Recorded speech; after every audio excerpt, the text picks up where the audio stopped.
La Oumma de YouTube, que la paix soit sur vous. Le sujet de cette vidéo, c'est, Salim? C'est une vidéo sur le jeûne. Non, pas le jeûne, le jeûne. Ah ouais, le jeûne. Ah bah oui, il y a une différence de prononciation. C'est ce qui permet d'ailleurs de différencier les deux mots. Le jeûne, il n'y a pas d'accent circonflexe sur le U. Et le jeûne, il y a un accent circonflexe sur le U. Donc ça se dit jeûne. Ok. Et donc on va parler des jours de jeûne que vous n'avez pas effectués et que vous cherchez à rattraper. Ok, bah ça tombe bien, on m'a posé souvent la question. Bah, moi aussi, je reçois beaucoup de questions.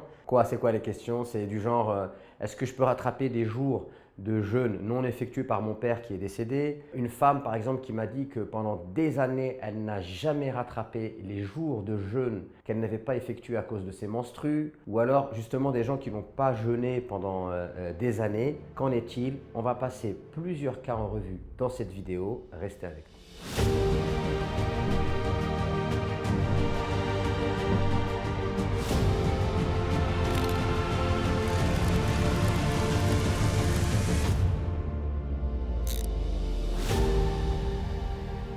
Mes frères et sœurs, ravis de faire cette vidéo avec vous pour vous apporter des éclaircissements sur un pilier de notre religion. Effectivement, le jeûne du mois du Ramadan est un pilier de l'islam et c'est donc une obligation religieuse. Donc c'est important que vous puissiez être éclairé sur ce pilier de l'islam afin de ne pas vous retrouver dans des situations délicates. Je vous le rappelle donc, le jeûne du mois de Ramadan est une obligation.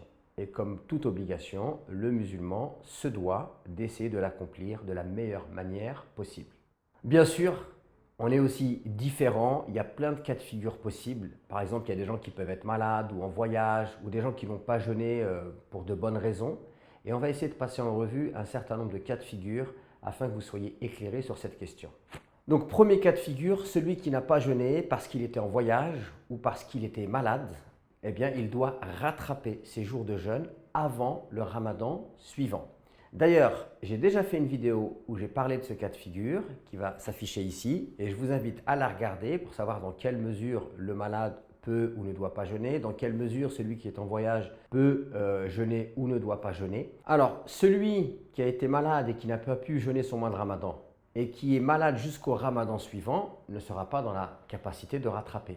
Donc celui-là, il devra nourrir un pauvre pour chaque jour de jeûne non effectué. Ou alors une personne qui souffre d'une maladie chronique ou d'une maladie incurable. Alors je ne sais pas toi Salim, mais moi j'aime pas du tout ce terme de maladie incurable.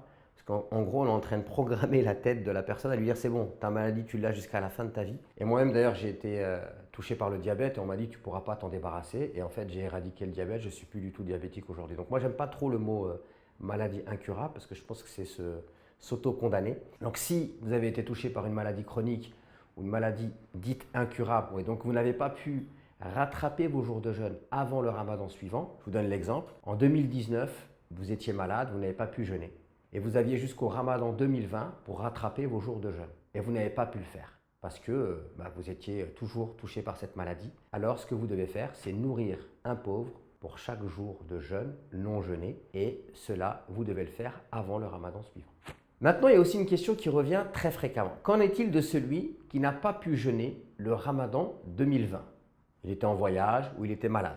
Et il n'a pas rattrapé son jeûne avant le ramadan 2021. Qu'est-ce qu'il doit faire? Alors là, il y a deux cas de figure. Il y a le cas de figure de la personne qui a une bonne excuse. On va donner l'exemple par exemple, de la femme qui a accouché et ensuite elle a allaité son bébé. Et donc, après l'accouchement, il y a un certain nombre de temps pendant lequel elle ne peut pas jeûner. Après, elle était fatiguée, puis après, elle a allaité son bébé. Et donc, elle aurait voulu rattraper, mais elle n'a pas pu. Alors, pour cette personne-là, il y a plein de cas de figure possibles, mais parmi l'un des avis qu'on trouve chez les juristes, c'est que cette personne-là peut se contenter de rattraper ses jours de jeûne non effectués en nourrissant un pauvre. Deuxième cas de figure, c'est la personne, par exemple, qui était en voyage ou qui avait une maladie provisoire. Cette personne-là a guéri. Elle pouvait rattraper ses jours de jeûne non effectués avant le ramadan suivant, mais elle ne l'a pas fait par oubli, par négligence. Dans ce cas de figure, eh bien, l'un des avis qu'on trouve, c'est que la personne se doit de rattraper ses jours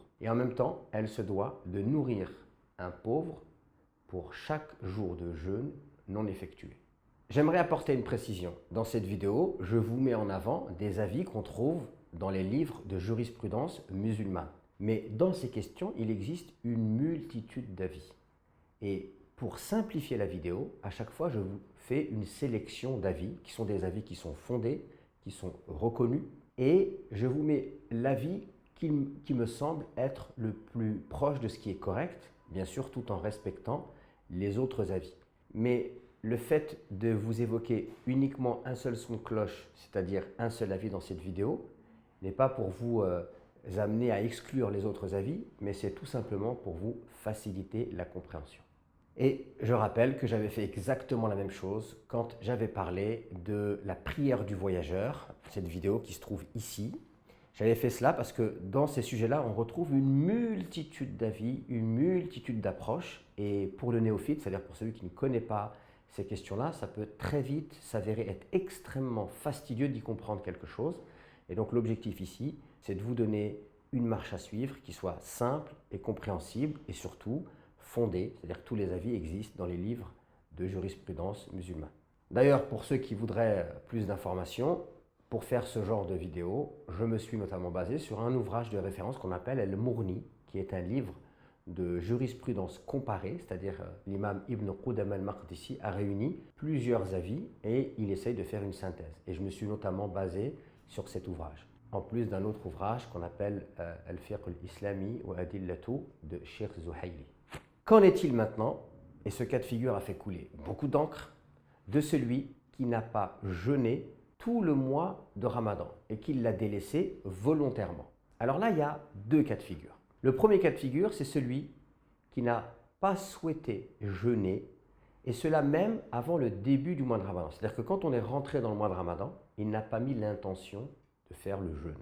Donc dans ce cas de figure, et même si ça se chiffre en années, par exemple, imaginons une personne, à l'âge de 15 ans, elle était pubère, donc elle aurait pu jeûner à partir de 15 ans. Elle arrive à l'âge de 30 ans, et donc elle a raté 15 ramadans. Et les 15 ramadans, elle n'avait pas pris l'habitude de faire le jeûne, elle ne souhaitait pas jeûner, d'accord? Et même si elle savait que c'était une obligation religieuse, elle n'était pas pratiquante, et donc pour elle, elle a volontairement délaissé cette pratique. Et puis vers l'âge de 30 ans, walillahi alhamd, cette personne-là est revenue à la pratique religieuse et maintenant elle se met à pratiquer le jeûne du mois de Ramadan, elle se met à pratiquer la prière. Que doit-elle faire? Pour le jeûne, qu'en est-il? C'est un peu la même chose que pour la prière, c'est-à-dire qu'il y a eu plein d'avis divergents chez les savants. Et l'avis qui me paraît être moi le plus probant, c'est l'avis qui consiste à dire que celui qui a délaissé volontairement le jeûne du mois de Ramadan ne peut pas le rattraper. Dans un hadith, le prophète nous dit « Man ahdatha fi amrina hada ma laysa minhu fahuwa rad » Celui qui innove ou invente dans notre religion ce qui n'en fait pas partie, cette chose est à rejeter. C'est-à-dire qu'il n'existe pas dans le Coran ni dans la sunna du prophète une législation, c'est-à-dire une manière de rattraper ce genre de jeûne, comme pour la prière. Et donc certains savants ont dit que ce jeûne-là ne peut plus être rattrapé. Et qu'est-ce qu'il convient de faire? Eh bien, il convient de faire un repentir sincère. Et il convient aussi de se mettre dans une posture d'humilité. Et il convient également de chercher à alourdir sa balance de bonnes actions en faisant beaucoup d'actes surérogatoires, en cherchant le pardon et l'agrément d'Allah subhanahu wa ta'ala. Et rappelez-vous qu'Allah subhanahu wa ta'ala est extrêmement miséricordieux et qu'Allah subhanahu wa ta'ala accueille le repentir de ceux qui reviennent vers lui en étant sincèrement repentants et en étant dans le regret de ce qu'ils ont pu faire. Alors ensuite, certains me diront, oui, mais il y a un hadith du prophète qui a demandé à quelqu'un qui avait interrompu volontairement son jeûne de le rattraper. Alors oui, et justement, c'est le deuxième cas de figure. C'est-à-dire que si une personne a commencé à jeûner et qu'elle a interrompu son jour de jeûne de manière volontaire, sans aucune raison valable, alors cette personne-là, elle se doit de faire ce qu'on appelle l'expiation. Et il y a une différence entre celui qui a commencé un jour de jeûne et qui l'a interrompu et celui qui n'a rien commencé. Donc il faut absolument distinguer les deux cas de figure. Donc maintenant justement ce hadith, il est incroyable. Un homme vient voir le prophète alayhi salatu wassalam. Ou plutôt le prophète alayhi salatu wassalam, à la mosquée, il voit qu'un homme a le visage triste et lui dit « Que t'arrive-t-il » Il lui dit « Je suis perdu ». Il lui dit « Pourquoi tu es perdu ?» Il lui dit « Parce que en plein jour de Ramadan, j'ai rompu mon jeûne et j'ai eu un rapport intime avec mon épouse. » Et le prophète lui dit « Eh bien, est-ce que tu peux libérer un esclave comme expiation ?» Alors, pour toutes celles et ceux qui veulent me parler d'esclavage, j'ai fait une vidéo qui s'intitule L'islam encourage-t-il l'esclavage, pour que vous puissiez comprendre pourquoi il est question de l'esclavage ici. Ce n'est pas que l'islam en fait la promotion, mais l'islam est une religion qui est apparue quand l'esclavage existait et l'islam a cherché tout simplement à essayer de l'éradiquer d'une manière pédagogique. Donc l'homme lui dit non, je n'ai pas d'esclave à qui je peux rendre sa liberté. Le prophète lui dit alors est-ce que tu peux jeûner 2 mois consécutifs? Donc pour rattraper un jour, là il doit jeûner 60 jours. Et l'homme lui dit Ya Rasulallah, moi ce qui m'a mis dans la gêne et dans cette situation c'est le jeûne. Moi je ne peux pas jeûner 60 jours d'affilée, c'est trop dur pour moi. Et le prophète lui dit est-ce que tu peux nourrir 60 pauvres? Et là l'homme lui dit non, j'ai pas de quoi nourrir 60 pauvres. Donc le prophète demande à ses compagnons de ramener de quoi nourrir 60 pauvres pour que cet homme puisse faire cet acte expiatoire, à savoir se faire pardonner de ses péchés. Et les compagnons vont lui ramener de quoi nourrir 60 pauvres. Et le prophète va lui dire prends ces dattes, va les donner à des pauvres. Et il lui dit par Allah, je ne connais pas plus pauvre que moi. Et le prophète lui dit alors prends cela et va nourrir ta famille. Et le prophète dit ça en souriant. Il faut quand même qu'on s'arrête sur ce hadith. Parce qu'à travers ce hadith, on peut voir la mentalité du prophète, son état d'esprit, sa manière de se comporter avec celui qui a commis une faute. Regardez, il y a un homme qui vient et qui dit ouvertement qu'il a rompu son jeûne du mois de Ramadan. Il l'a rompu parce qu'il a eu un rapport sexuel avec son épouse. Vous imaginez quand même la gravité de cela? Et imaginez qu'aujourd'hui, un homme, il aille voir un imam dans une mosquée qui se lève devant tout le monde et lui dit voilà, qu'est-ce que je dois faire parce qu'aujourd'hui j'ai eu un rapport avec mon épouse et donc j'ai rompu le jeûne du mois de Ramadan. Vous imaginez un peu la réaction des gens? À coup sûr, il serait jugé, voire même peut-être certains lui feraient des réprimandes. Peut-être que même l'imam, il réagirait avec une certaine dureté. Et regardez le prophète, à aucun moment il a eu des propos rabaissants vis-à-vis de cet homme. Le prophète, tout de suite, il s'est mis dans la posture de celui qui va lui apporter des solutions. Tu as fait ça? Voilà ce que tu peux faire pour réparer. Répare. Parce que, d'ailleurs, c'est la tradition musulmane, c'est que quand vous faites une mauvaise action, qu'est-ce que vous devez chercher à faire? Ne cherchez pas à vous culpabiliser outre mesure. La culpabilité, c'est bien, parce que ça responsabilise, mais dans chaque chose, il y a une mesure à garder. Il faut chercher quoi? Tout de suite, à utiliser cette prise de conscience et ce sentiment de culpabilité et le transformer en une énergie qui me pousse à faire le bien. Parce qu'Allah, lui, il est miséricordieux et il accueille le repentir. Et le prophète, regardez, il lui a proposé plein de solutions. Et la personne, à chaque fois, elle disait, ben non, je peux pas. Et le prophète, plus la personne était dans la gêne, et plus il lui a facilité. Tu ne peux pas libérer un esclave? Alors, est-ce que tu peux jeûner 60 jours? Non. Alors, nourris des pauvres, tu n'as pas la nourriture? Alors, on te donne la nourriture, va nourrir des pauvres. Tu ne connais pas plus pauvres? Alors, prends-la. C'est-à-dire que le prophète, eh bien, en tant que moufti, il apporte les solutions aux musulmans. Ce hadith-là nous prouve que le prophète, il avait pleinement intégré cette sagesse. C'est que le péché qui te pousse vers le repentir est certes meilleur que la bonne action qui te pousse vers la vanité.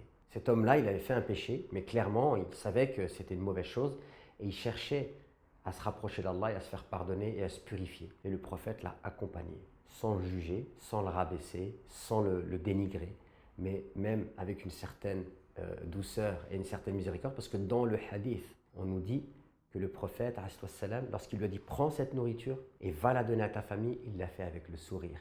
Le sourire de quelqu'un qui a de la douceur dans son cœur, qui a de la miséricorde et surtout qui est content d'avoir trouvé une solution à quelqu'un qui était dans la difficulté. Surtout restez bien jusqu'à la fin de la vidéo parce qu'il nous reste encore 2 cas de figure très importants à élucider. Qu'en est-il maintenant de la femme qui a fait le jeûne du mois de Ramadan pendant de nombreuses années? Et à un moment donné, elle prend conscience que les jours de jeûne qu'elle n'a pas pu effectuer à cause de ses menstrues, à cause de ses règles, elle ne les a jamais rattrapés. Dans ce cas de figure-là, cette femme se doit de rattraper ses jours de jeûne qu'elle n'a pas effectués. Alors si par exemple pendant 10 ans, elle a jeûné et elle n'a jamais rattrapé ses jours de jeûne à cause de ses menstrues, qu'est-ce qu'elle va faire? Elle va faire une évaluation. Elle va se dire en moyenne, mon cycle menstruel par mois, par exemple, c'est 6 jours. Donc si je n'ai pas jeûné pendant 10 ans, 10 fois 6, ça fait 60 jours de jeûne à rattraper. Et donc elle va essayer de les rattraper. Si ce rattrapage s'avère extrêmement difficile et fastidieux pour elle, parce que par exemple c'est une femme âgée, alors ce qu'elle peut faire, c'est nourrir 60 pauvres. C'est-à-dire qu'elle devra nourrir un pauvre pour chaque jour de jeûne qu'elle n'a pas rattrapé. Le dernier cas de figure qu'on va voir dans cette vidéo, c'est le cas du défunt. Imaginez par exemple, et on m'a posé souvent la question, mon père est décédé ou ma mère est décédée, donc qu'Allah fasse miséricorde à nos parents, et le dernier mois de Ramadan, il y a quelques jours que la personne devait rattraper et elle ne les a pas rattrapés.